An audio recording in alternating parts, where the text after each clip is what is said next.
I did ask you to put in the adopt form and in that training session a question that you didn't get the answer to.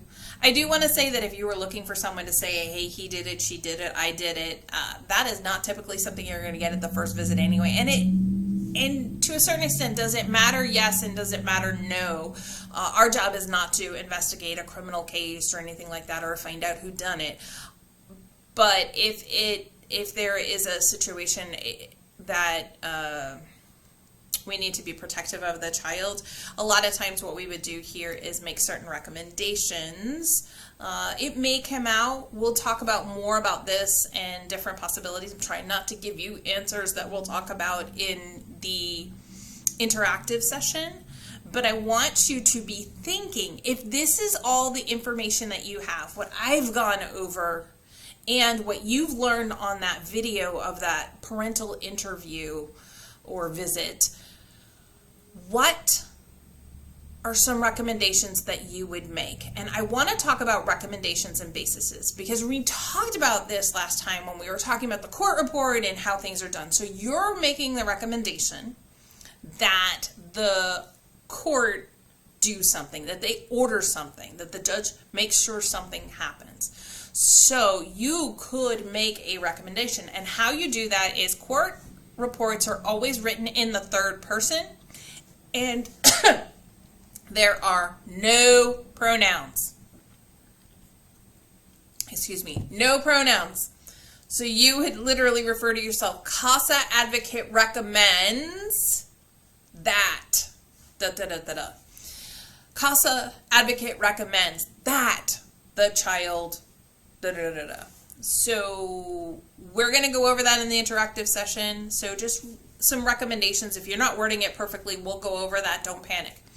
Now your basis comes afterwards. In fact, one of the things that I'm going to do now is I'm going to bring up our court report, and I'm going to show you very quickly.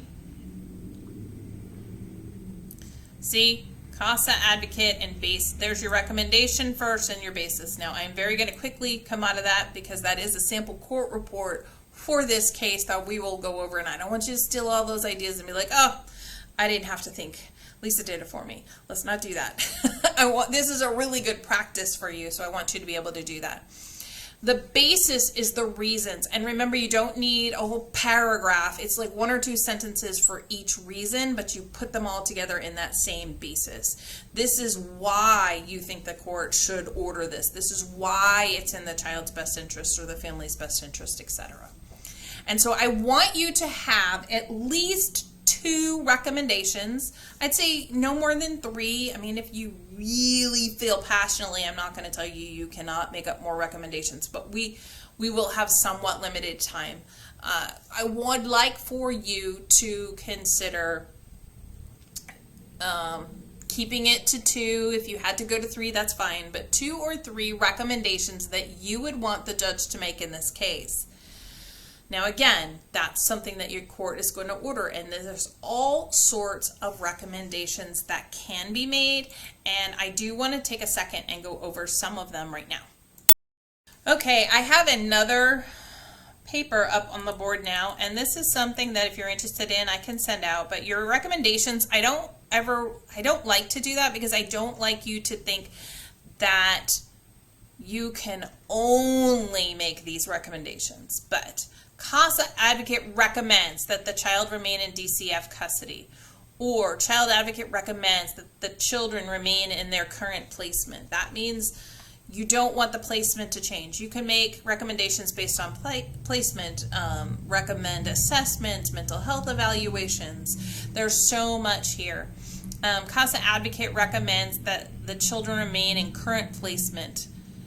CASA advocate recommends the visitation, different things. So there's not a lot.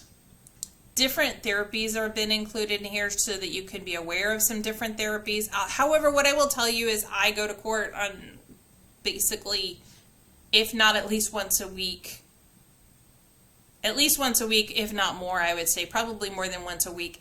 And I hear about new therapies all the time, as do the courts, as do the social workers, so keep that in mind. There are a lot of different recommendations in here, different therapies that could be ordered, mental health evaluations, drug and alcohol assessments, trauma assessments, parenting psychologicals. Those are a little bit more in depth. That is if the parent has the mental capacity, or with a mental health diagnosis, if they have the ability to be a good parent or to parent effectively at all. Let's see, you can domestic violence assessments. There are so many different things. It's almost like there's too many, and there's not this neat little list that I can give you all. But I did want to show that to you, that these are some examples. You know, the father attend batterer's intervention, the mother attend batterer's intervention, and that's the other thing, is that the parent event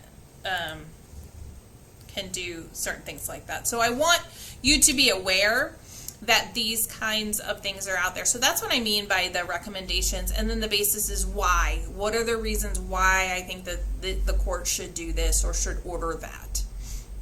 So that's your last piece. Have that ready, and we will use it in the interactive session, and I will see you at that session. I hope you all have a wonderful day.